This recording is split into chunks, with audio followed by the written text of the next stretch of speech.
KBC में करोड़पति पति। सूरज के जीवन का एक ही फंडा था कि मेहनत तो गधा भी करता है, घर बैठे जो कमाए समझदार वही होता है। इसीलिए उसने कभी नौकरी ही नहीं ढूंढी। इस बात से हालांकि उसकी पत्नी शिखा बिल्कुल भी अग्री नहीं करती थी, पर फिर भी सूरज को समझाना बेकार था।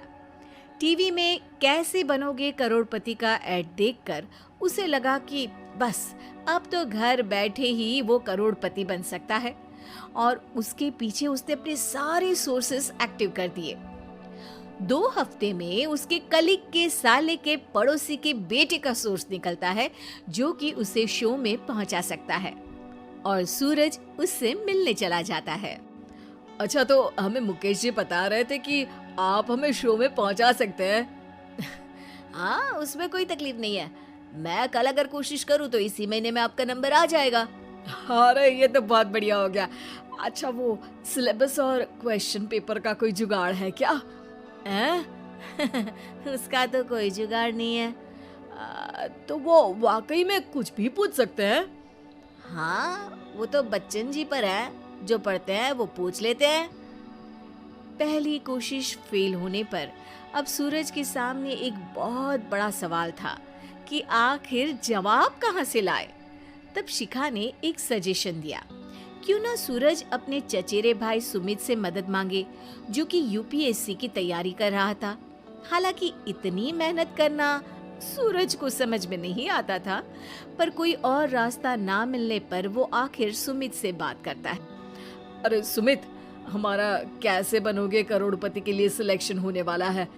तुम हमें थोड़े चिट बनाने में मदद करोगे क्या? अरे भैया, चिट बनाए तो सालों हो गए, उसमें हमारा एक्सपर्टीज नहीं है, बल्कि आप बोलो तो हम आपकी पढ़ने में जरूर मदद कर सकते हैं। हट, कैसी अनाप शराब बातें कर रहा है तू। सूरज ने सुमित को मना तो कर दिया था, पर तैयारी करने के सिवाय कोई चारा उसे दिख भी नहीं रहा था, खासकर जब 12 के पेपर लीक करने के एक्सपर्ट शुक्ला जो भी हाथ जोड़ लेते हैं। आखिर सूरज को सुमित के पास जाना ही पड़ा, और उसने सुमित और शिखा से वादा किया कि वो बहुत मेहनत करेगा।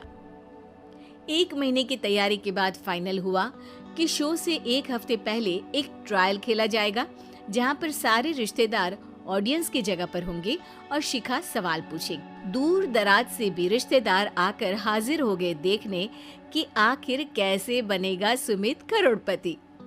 सब कुछ सेट था, और इतने में सूरज आकर अपना स्पीच देता है।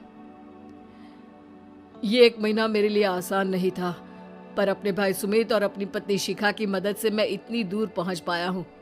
मेरे मम्मी पापा के आशीर्वाद ने भी बहुत साथ दिया है मेरा। मैं उम्मीद करता हूँ कि आज के शो में आप लोगों को बहुत मजा आएगा। साक्षी पहला सवाल पूछती है और पूरे कमरे में सन्नाटा छा जाता है। इंडिया में कितने स्टेट्स हैं? 3, सॉलिड, लिक्विड और गैस। अरे रुकिए, तो ऑप्शंस तो देने दीजिए।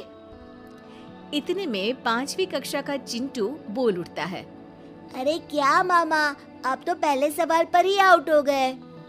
अरे बेटा, पहला सवाल तो ट्रायल होता है ना। अरे तुम अब देखना। देखने जैसी बात तो थी ही। सूरज को इतना शांत किसी ने नहीं देखा था। कभी कभी तो लगता था मानो सूरज आंख खोलकर ही सो गया हो। मामा जल्दी करो प्लीज, कल सुबह पनवेल भी तो निकलना है। अरे हट, कंसंट्रेट करने दे मुझे। 3 सवाल में 3 लाइफलाइन खत्म हो चुकी थी, और अब चौथे सवाल पर भी सूरज का मौन नहीं टूटा। पर सूरज अभी भी हार मानने को तैयार नहीं था। उधर हर कोई सूरज को छोड़ सुमित को देख रहे थे। आखिर सुमित ने ही तो पढ़ाया था सूरज को। गजब बेइज्जती है यार। अरे बेटा, तो बाप का, दादा का, भाई का, सबका नाम बुड़वाएगा।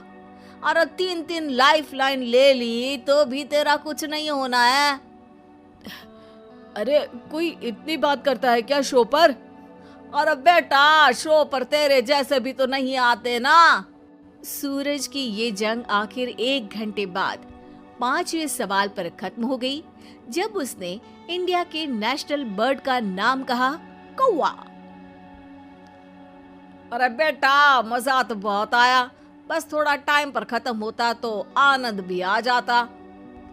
ताने बारिश के बूंदों की तरह बरस रहे थे और सूरज को भी समझ आ रहा था कि ये करोड़पति बनना शायद उसके बस के बाहर की बात है।